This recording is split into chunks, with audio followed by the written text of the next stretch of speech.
Hi there folks, in this video we're gonna go through a particular problem in JQ.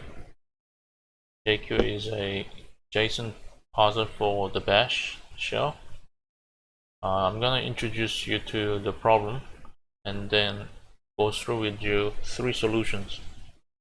Solutions were put forward by a Stack Overflow user called PMF, so thank you very much PMF. Let's introduce you to the problem description.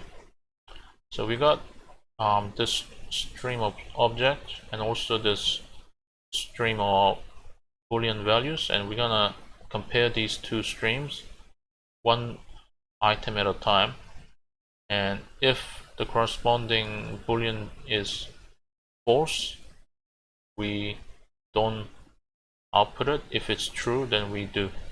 That's why we come up with A, B, and E objects.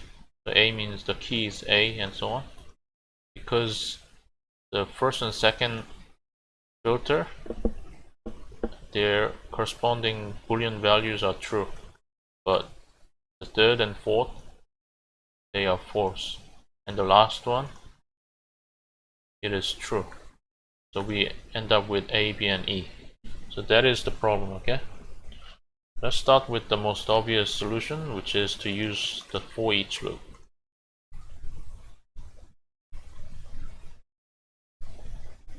Okay, in this solution we need to use input, so we need to pick null input. Okay, so let's do it. So we're gonna use the for each loop. We're gonna group these set of Boolean values as dict for dictionary. We're gonna set the starting value as null, and if we just put input here, we get the same string back. Okay, the same stream of objects because of the input over here. We start with null, but for each iteration, so we got 5 iterations, we call input, and if you every time we call input, it returns the next object in this string. Okay, so if you call it 3 times, it gives you the first 3. Okay, but for in this stream, for each filter, so these are separate filters, so we got 5 filters here. For each filter, we want to select based on this Boolean value. So what we do is we select by the dictionary value, so it gives you the same correct output.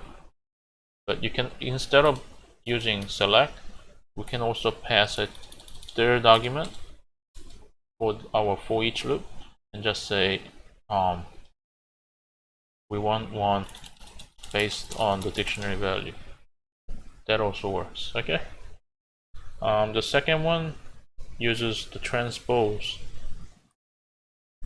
So the idea is we're gonna construct a multi-dimensional matrix, and then we're gonna transpose it and see how that is useful.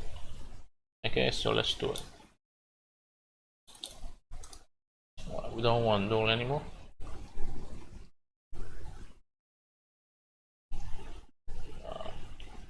But we want slurp.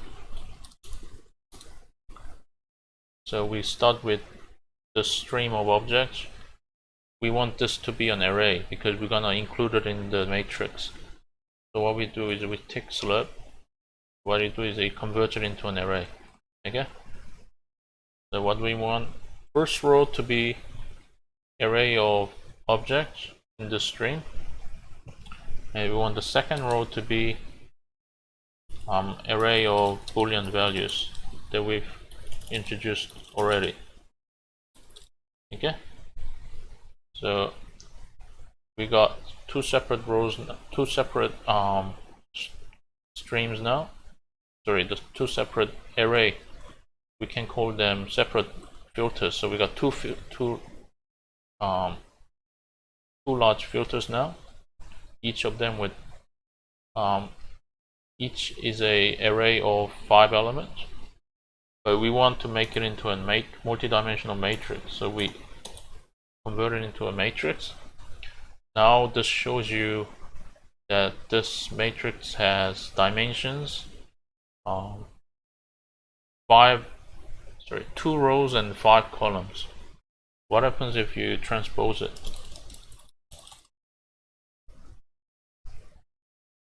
Just make it compact. Well, as you can see, now we got dimensions of 1, 2, 3, 4, 5. So the 5 rows and 2 columns. As you can see, each row has the object as its first column and the Boolean value as its second. So you can see that it's gonna be very useful. So to access these elements, we expand the matrix. Now we got 5 different filters, each filter corresponding to an array where the first element is the object and the second is the corresponding Boolean value. So this is what we want, right? So now it's piece of cake. So what we want first, we're gonna select the filters based on its Boolean value. Okay, so what we do is select. This will do it. Now we got the correct rows. We just want the first element, which is the array.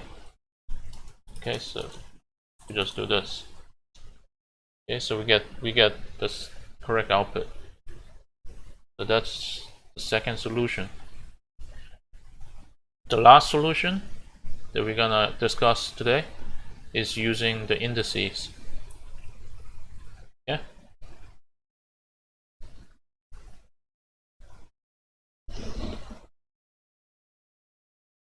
Yes, I think we're gonna stick with slurp. So let me show you. Slurp means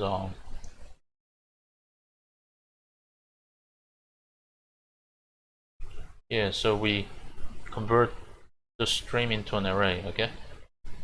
From 5 different filters to a single array, okay? And we can see that here we want A, B, and E, right? So indices means the index. So the indices we want is 0, 4, 0, 3, and 4. I think 0. Yeah. 0, 3, and 4. So what we want is 0, 3, and 4. Okay? Is it? Sorry. Let me try again. What we want is 0, 1, 0, 1, 0, 1, 4. 0, 1, 4.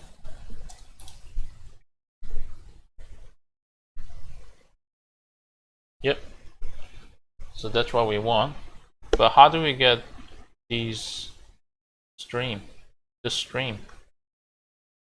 of indices?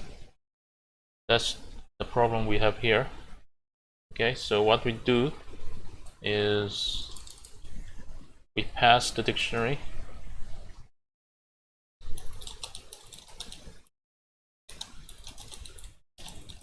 and we just do